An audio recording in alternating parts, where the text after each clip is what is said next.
Hello everyone and welcome back to the Dungeon Learner's Guide. Today we've got another Commander's Guild deck tech, and this is deck 239 and it's titled Scrambled Eggs.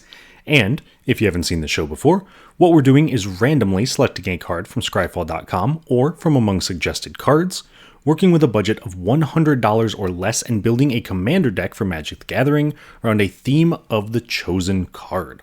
So starting off, of course, with our random card of the week, which was suggested to us by the Oak Monster over on Patreon, and that card is Formless Genesis. And Formless Genesis is 2 and a green for a Kindred Sorcery Shapeshifter. It's got Changeling, and create an XX colorless Shapeshifter creature token with Changeling and Death Touch, where X is the number of land cards in your graveyard. Then it has Retrace. And what Retrace allows us to do is essentially discard a land and then recast the spell. Now, when I started building this deck, there were a lot of different ways we could go. We could go with the Shapeshifters, we could go with lands, we could go with discard. But I noticed that it doesn't specify that you have to have a land in your graveyard. If you cast Formless Genesis with no lands in your graveyard, you make a 0/0 Shapeshifter that immediately dies to state-based effects. Now, why would that be relevant? Well, if we take a look at our commander this week, which is Atla Palani Nest Tender, it becomes very important that the Shapeshifter dies immediately. Mainly because Atla Palani is 1 red, green, white for a 2/3 legendary creature human shaman, and she can tap for 2 mana and create a 0/1 green egg creature token with Defender. Then, whenever an egg you control dies, reveal cards from the top of your library until you reveal a creature card, put that card onto the battlefield, and the rest on the bottom in a random order. Essentially, if we cast Formless Genesis where the Shapeshifter is a 0/0, it is an egg since it is every creature type and will therefore automatically die, meaning Atla Palani will put in a random card from our deck, a creature card specifically, and so that is a unique way that we can take advantage of Formless Genesis and the wording on the card. So with that main synergy in mind, let's take a look at some of the themes for this deck and try to piece together what we're trying to do. Starting off, our first theme is lands, but more specifically, we want to be able to use Formless Genesis multiple times, so we want to be able to trigger the Retrace ability, which means we don't actually want to put the lands into play, we want to put them into our hand. So to that end, we have cards like Sylvan Ranger, which is 1 and a green for a 1/1 Elf Scout. When it enters the battlefield, you may search your library for a basic land, reveal it, put it into your hand, then shuffle. Now, notably, this is not a ramp style effect. We're not going up in mana by doing this, but this is a way that we can make sure we have lands to discard to Retrace. And I know that this may lead to the next question, which is, if we're retracing Formless Genesis, then we're not getting a 0/0 egg. It won't die immediately. We'd have to find some other way to deal with that. Or we can use theme number 2, which is graveyard hate, and very specific targeted graveyard hate. Like, for example, Ghost Vacuum, which is 1 mana for an artifact. It can tap to exile target card from a graveyard, and you could pay 6 and tap it, sacrifice it, to put each creature card exiled with it onto the battlefield under your control with a flying counter. Each of them is a 1/1 spirit in addition to its other types. Activate only as a sorcery. So the way that this works, and it's a little bit convoluted, so bear with me, you would retrace Formless Genesis by discarding a land card. That then puts Formless Genesis on the stack, but before it resolves, you are able to exile the land out of your graveyard that you just used to retrace it, meaning that when Formless Genesis resolves, it will still create a 0/0 egg, trigger Atla Palani, and then we're able to get a random creature from our deck. So while that seems a little bit weird, that is the reason for theme number 3, which is just giant creatures. We essentially want to spend 3 mana on Formless Genesis and be able to get a massive threatening creature out of our deck that has the potential to just win us the game. And one of the best examples of this is Gisela, Blade of Gold Knight, which is 4 red, white, white for a 5/5 legendary creature angel. She has flying, first strike. If a source would deal damage to an opponent or permanent an opponent controls, that source deals double that damage instead. And if a source would deal damage to you or a permanent you control, prevent half that damage rounded up. Now, this is very tricky as a card because it's tough to evaluate what exactly it's going to do at any given moment, because if it's doubling damage, obviously we want to have creatures in play.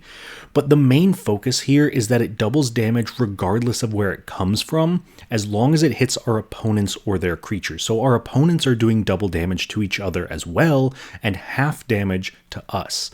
Meaning that if we can cast Formless Genesis for 3 mana, we could get a Gisela straight into play for 3 mana, which is very cheap considering she's normally 7. So that's the main game plan of the deck, and we kind of just want to win off the back of some of these giant creatures. Anyway though, those are all of our themes for today, and the next thing we're going to do is take a look at some key cards. And these are cards that really synergize with what the deck is trying to do, but in a lot of cases are kind of like the MVPs of the deck. So the first key card I want to highlight is going to be Root Path Purifier, which is 3 and a green for a 3/4 Elf Druid. And it simply says lands you control and land cards in your library are basic.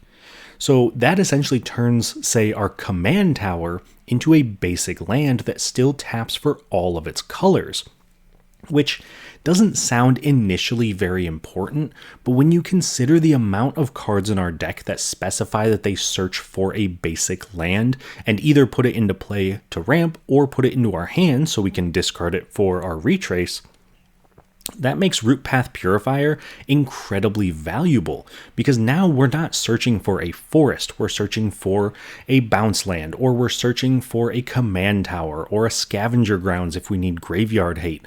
This is very full of utility, and it's a great way for us to really take advantage of some of our underpowered search effects. Moving on to our next key card, this one is Embrace the Unknown, another retrace card, and one of the better ones. It is 2 and a red for a sorcery, and it says exile the top 2 cards of your library until the end of your next turn. You may play those cards, and it has retrace. So the reason that I really like Embrace the Unknown in this deck is that this is a great way to prevent flooding. Because if we can cast this for 3 mana and discard a land from our hand, it essentially turns any land into our hand into a 3 mana, exile the top 2, we can play those until the next turn. And that is very powerful if we go late into the game, especially if we have a ton of mana stored up and we've just been drawing nothing but lands. So it's kind of like a redraw effect, but it, instead of drawing 1 card, exiles 2, which we're going to have enough mana. We're not super bothered by that, so definitely earns a spot as one of our key cards. And then, last but not least, we have Zell Dinched. And Zell is 2 and a red for a 0/3 human monk. You may play an additional land on each of your turns. Zell gets +1/+0 for each land you control. And at the beginning of your end step, return a land you control to its owner's hand. So this is another way to get lands into our hand so we can discard them for retrace. But it's also just kind of a beater because we're going to get a ton of lands into play regardless. And being able to play an additional land each turn means we're keeping up with Zell bouncing our lands. It's kind of like we just get an extra land for the turn, which is very powerful, especially when we have landfall effects mixed in. So I do think Zell is very much worthy of a spot as one of our key cards. That, though, brings us to the end of our key cards, so the next piece of our deck tech is to take a look at some cool interactions. And these are cards that really synergize with each other, and in a lot of cases are just kind of fun cards that I want to highlight. So the first pair of cards I want to talk about is Avenger of Zendikar and Reality Scramble. Avenger of Zendikar, a very powerful card for landfall decks, 5 green for a 5/5 elemental. When this creature enters, create a 0/1 green plant creature token for each land you control. Then it has landfall. Whenever a land you control enters, you may put a +1/+1 counter on each plant creature you control. So if we are assuming we have not ramped, we play this on turn 7 with 7 lands, we get 7/0/1s. Next turn we play a land, they become 7/1/2s, and they can slowly get out of hand, or quite possibly, depending on how many lands we can play in a turn, very quickly out of hand. But the reason I want to highlight this is because there are 7 tokens now in play that we don't really have much of a use for, except with Reality Scramble. And Reality Scramble is 2 red for a sorcery that says put target permanent you own on the bottom of your library. Reveal cards from the top of your library until you reveal a card that shares a card type with that permanent. Put that card onto the battlefield and the rest on the bottom in a random order. Then, of course, the all-powerful Retrace. So this allows us to turn our 0/1 plant tokens into another creature out of our deck, because it does not specify that it has to be a non-token. It doesn't specify that the creature does actually have to go to the bottom of the deck. It is just putting something into play. Now, it is also worth mentioning, Reality Scramble does say target permanent, so we can use this to hit our own lands, and it's a great way to kind of ramp because the land does not come into play tapped, but it also triggers landfall for things like Avenger of Zendikar. We could hit some of our artifacts or enchantments or anything else. Reality Scramble is just a phenomenal card, and with Avenger, it gets even better. Moving on to our next cool interaction. This one is going to be between Samut, the Driving Force, and Decaying Time Loop. So Samut is 3 red, green, white for a 4/5 legendary creature human warrior cleric. She has first strike, vigilance, haste, start your engines, and other creatures you control get +X/+0, where X is your speed, and non-creature spells you cast cost X less to cast, where X is your speed. And that works really well with Decaying Time Loop, which is 3 and a red for an instant, discard all the cards in your hand, then draw that many cards, and of course, Retrace. So if we can get our speed to at least 3, then Decaying Time Loop is now 1 red mana for an instant speed wheel effect that only affects us. And this is a phenomenal way for us to get our Retrace cards into the graveyard if we're unable to cast them at the moment, and it's a great way for us to just churn through our deck to make sure we can find the pieces we're looking for. Now, unfortunately, if you do start retracing it over and over and over, then you are discarding a card and going down a card, so you will draw less and less cards. But I do still think it's worth mentioning that the amount of power this can generate is very, very high. Moving on to the final piece of our deck tech, we of course have the budget for this week. And this week, our total deck price came in at $99.06, with the most expensive card being yet another Retrace card, Waves of Aggression, at a massive $18.45. Now, this is one that I really wanted to keep in the deck because this is kind of a win condition for us. It's 3 and then 2 hybrid red, white for a sorcery that says untap all creatures that attack this turn. After this main phase, there's an additional combat phase, followed by an additional main phase. Then, of course, it has Retrace.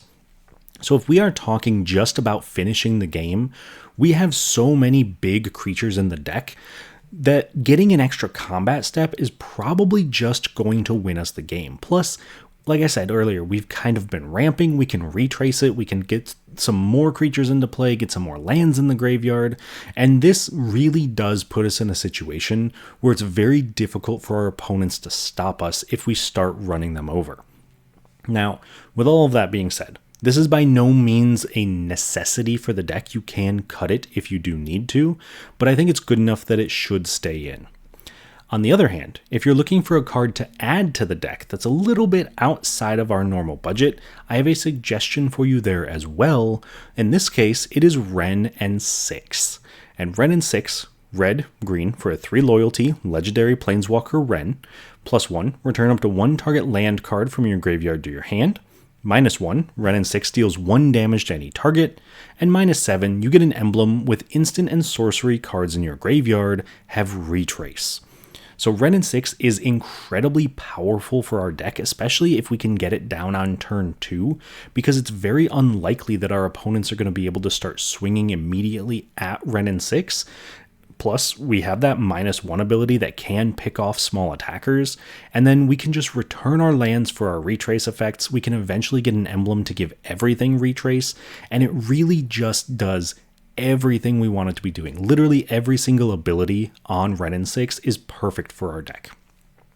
Although, if you're putting a card into the deck, you do have to take a card out of the deck, and the card I would recommend taking out this week is going to be Lithotaug. And Lithotaug is 1 red-green for a 1/2 creature ATOG.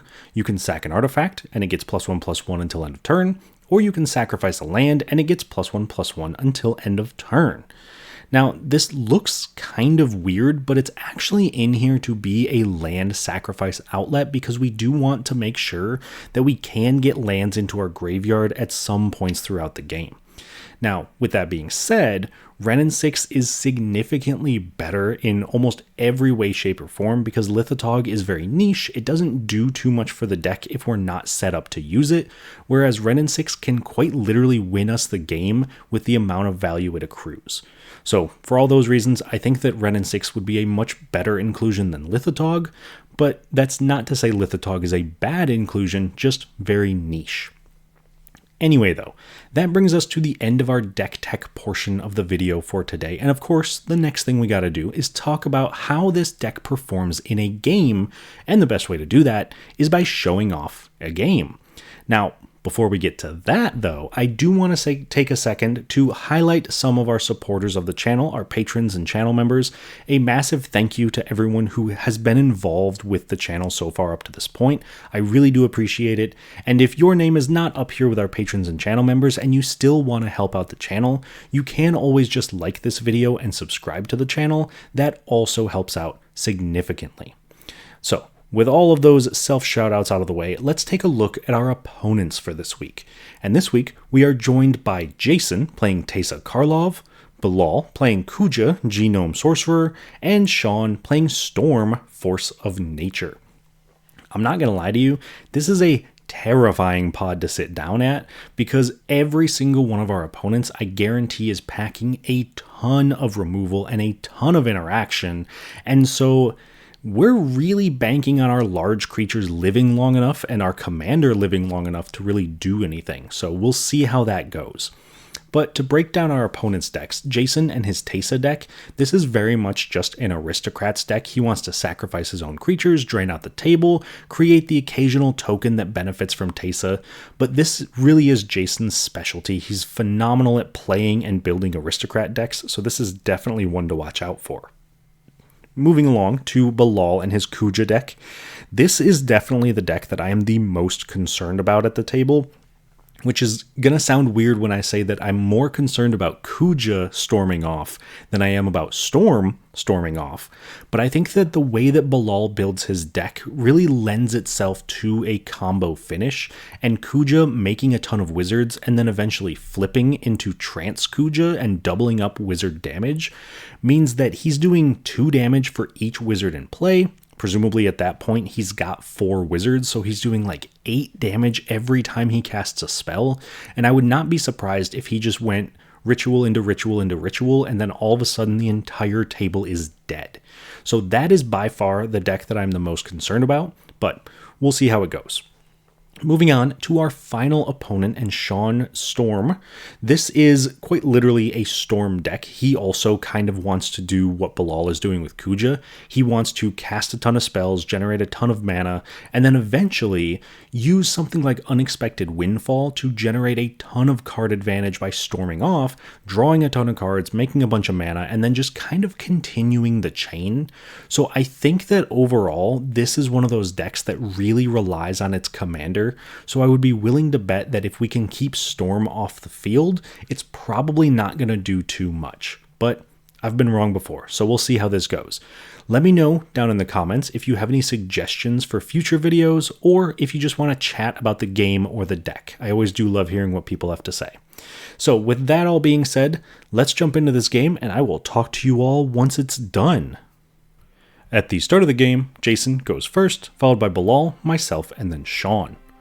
On Jason's first turn, he plays a Memorial to Folly.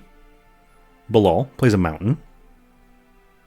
I play a command tower and cast Open the Gates, searching my library for a basic land, putting it into my hand. Shawn plays a mountain. Jason plays a swamp and casts Marble Diamond. Bilal plays a swamp. I play a jungle shrine and cast Bushwhack, searching my library for a basic land, putting it into my hand.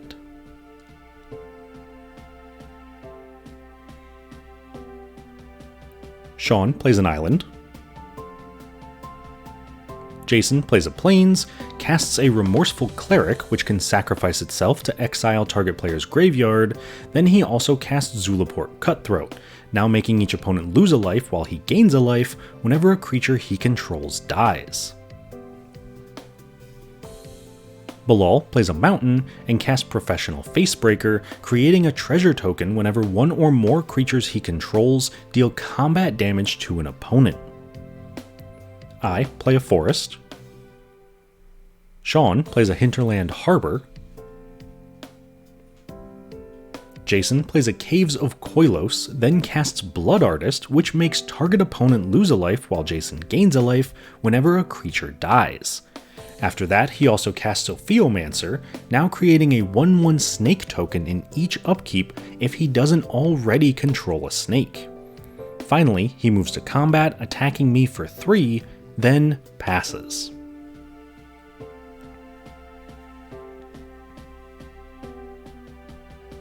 In Bilal's upkeep, Jason creates a snake token, then Bilal plays a Blazemire Verge and casts his commander, Kuja Genome Sorcerer, now creating a 0/1 wizard token in his end step that deals 1 damage to each opponent whenever he casts a non-creature spell, also transforming Kuja if Bilal controls 4 or more wizards. Then he attacks me for 2 and creates a treasure token, but before he moves to his end step, I cast Generous Gift, destroying Kuja, replacing it with a 3/3 elephant token, letting Jason gain a life and having Bilal lose a life. On my turn, I play a mountain and cast my commander, Atla Palani Nest Tender, which can tap to create a 0/1 egg token, and when an egg I control dies, I reveal cards from the top of my library until I reveal a creature, putting that creature into play. Shawn plays an island and casts his commander, Storm Force of Nature, letting him give the next instant or sorcery spell he casts Storm whenever she attacks.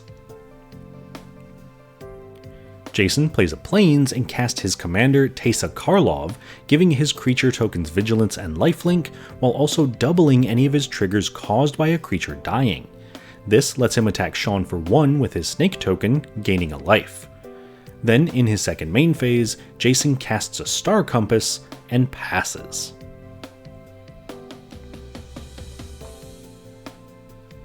Bilal plays a mountain and casts Sedgemoor Witch, now creating a 1/1 pest token that lets him gain a life when it dies every time he casts or copies an instant or sorcery spell. After that, he casts Diabolic Edict, making me sacrifice a creature, killing Atla Palani, letting Bilal make a pest, letting Jason gain 2 life, and doing 2 damage to Bilal. After that resolves, Bilal attacks Shawn for 2 with the Facebreaker, and attacks me for 3 with the Elephant, making 2 total treasures because 2 opponents were dealt damage. On my turn, I cast a Cultivate, searching my library for 2 basic lands, putting 1 into play tapped and the other into my hand, but I immediately play the plains I search for anyway. At the end of turn, Bilal casts Doomblade, making a pest token and destroying Shawn's Storm, while Jason gains 2 life and does 2 damage to Bilal. Shawn plays a mountain and passes. Jason casts a Funeral Room, now letting him gain a life while each opponent loses a life whenever a creature he controls dies.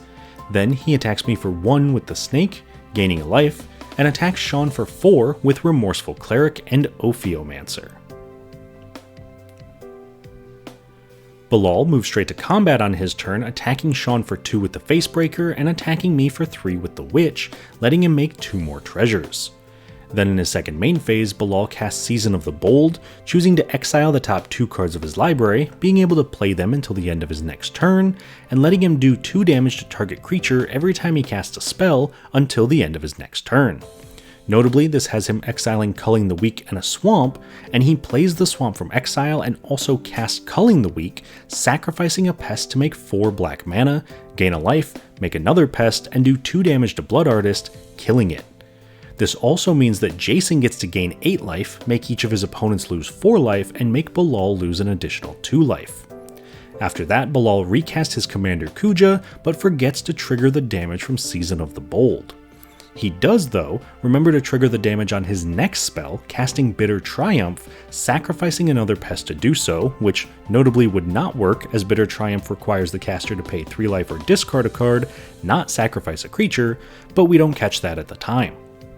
This has Bilal gaining a life, destroying Teysa, and doing 2 damage to Zulaport Cutthroat.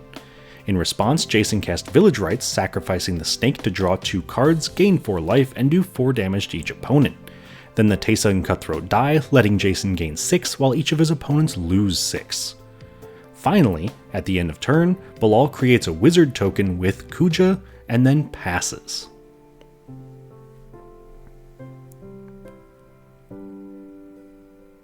In my upkeep, Jason creates a snake token, then I play a forest and cast Avenger of Zendikar, creating 7 0/1 plant tokens since I control 7 lands, and now putting a +1/+1 counter on all my plants whenever a land enters under my control. At the end of turn, Shawn casts Unexpected Windfall, discarding a card, drawing 2, and making 2 treasure tokens.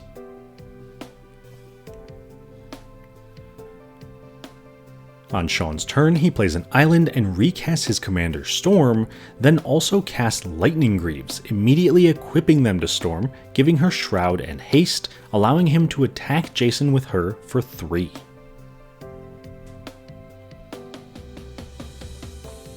On Jason's turn, he recasts his commander Teysa, plays a Swamp, and then retaliates against Shawn, attacking him for 1 with his Snake token, gaining a life.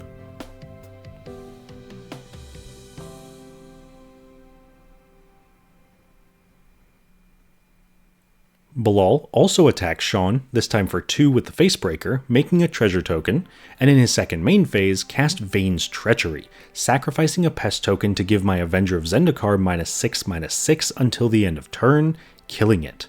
This also lets him do 2 damage to Ophiomancer, killing that as well, gain a life, and do 1 damage to each opponent.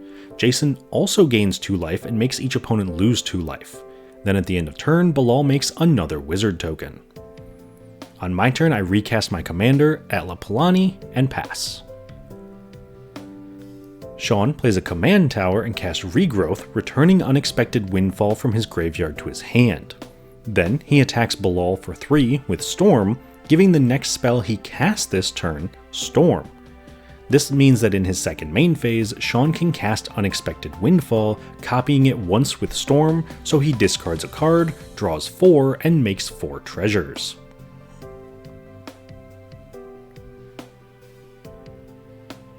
Jason cast a Phyrexian Arena, now drawing a card and losing a life in his upkeep. After that, he cast Hallowed Spirit Keeper, making a number of 1/1 spirit tokens when it dies equal to the number of creatures in his graveyard. At the end of turn, Bilal cast Chaos Warp, doing 2 damage to each of his opponents, shuffling Teysa into Jason's library, and letting him reveal the top card of his library, putting it into play if it's a permanent. This has him putting Ghoulish Procession into play, now creating a 2/2 zombie token with Decayed once per turn when a creature dies. On Bilal's turn, he moves straight to combat, attacking Shawn for 3 with Sedgemoor Witch, making a treasure token. Then, in his second main phase, he casts Pitiless Carnage, letting him sacrifice any number of permanents to draw that many cards. Luckily, Shawn has an answer, countering the spell with Negate, but Bilal still does 2 damage to each opponent regardless. After that, Bilal moves to his end step, making another wizard token and transforming his commander to now double the damage that wizards he controls would deal. On my turn, I activate Atla Palani, making an egg token, and then cast Greater Good, which lets me sacrifice a creature to draw cards equal to its power and discard 3. With this, I sacrifice the egg to draw 0 cards, discard 3 cards, then reveal cards from the top of my library until I reveal a creature, putting it into play. This has me put a Lithotog into play, which can sacrifice a land to give itself +1/+1, making it quite possibly the worst play to ever involve a Greater Good.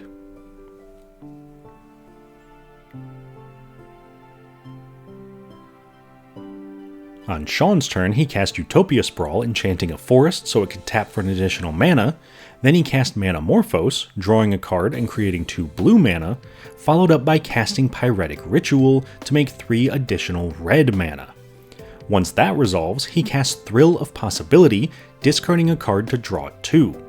He also casts Explore, drawing a card and letting him play an additional land this turn, which he does, playing a Cinderglade.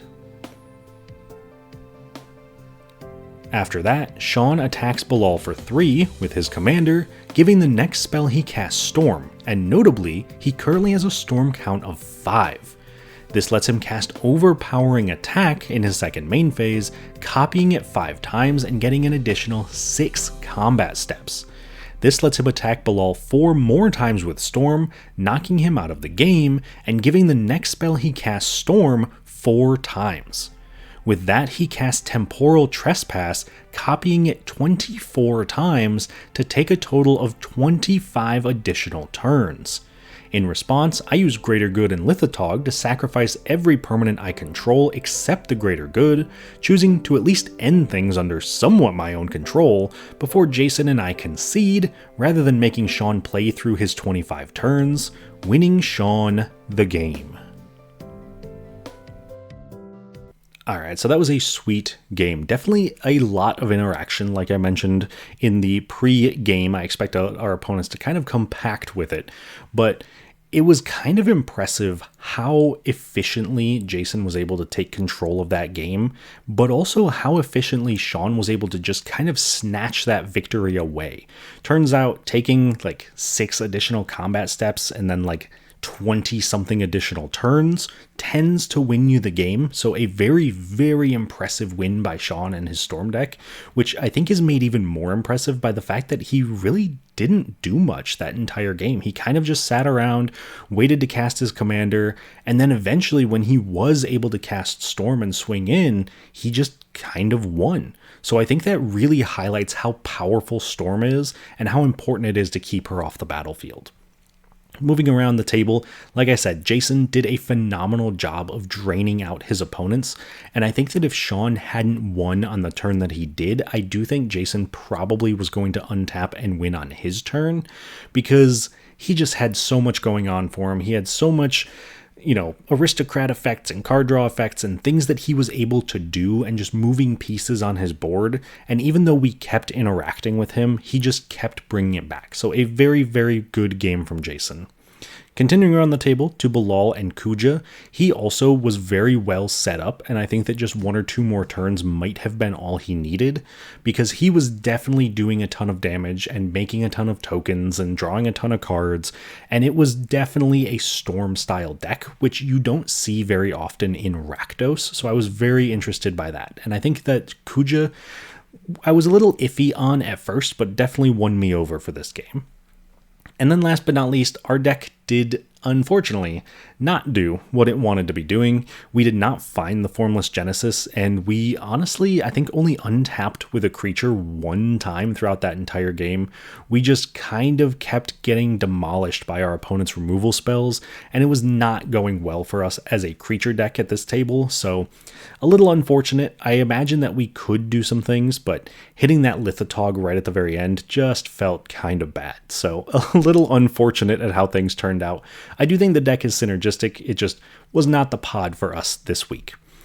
But that brings us to the end of our video for today. So thank you all so much to everybody for watching. I hope you all enjoyed it. If you have, please do like the video and subscribe to the channel. That really does mean a lot. But with all that being said, I hope you enjoyed it. I know I certainly did. And I will see you on the other side of the Dungeon Learner's Guide.